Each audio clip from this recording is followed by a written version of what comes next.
I'm a little bit of a nostalgic poet. I come from Salford and I write a lot about Salford. I've got a little book out, 50s Child. It's only 15 poems. I just grabbed it and rushed it together just before Christmas, and it's just all about growing up as a little boy in Salford. A lot of these poems involve my little brother, Steve, our kid. He was always our kid, he is now.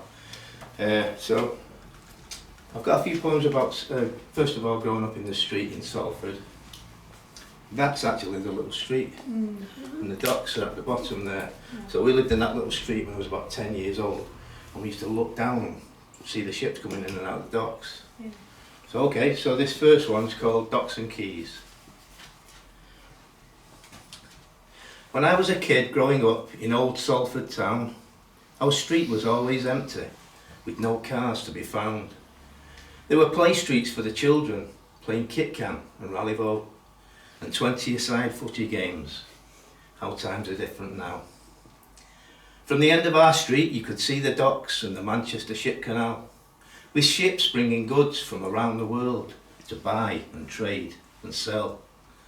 Thousands of men moved millions of tons of iron, stone and earth, building bridges and locks and digging the docks. They all came for the work. When Queen Victoria cut the tape in 1894, she opened up a gateway and the world stepped through the door.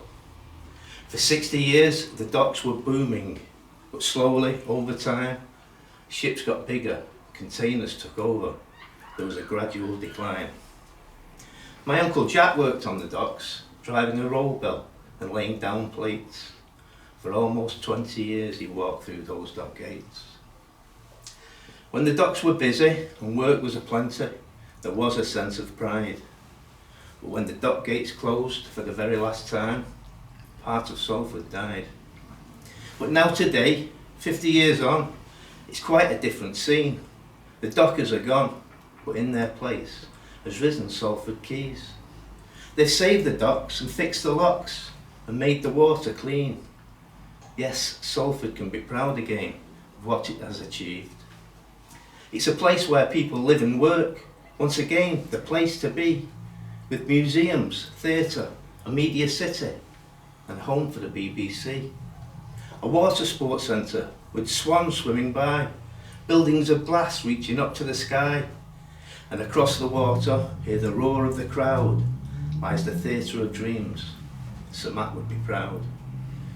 And if my Uncle Jack was here today, I know he would be pleased to see the progress that's been made down on Salford Quays.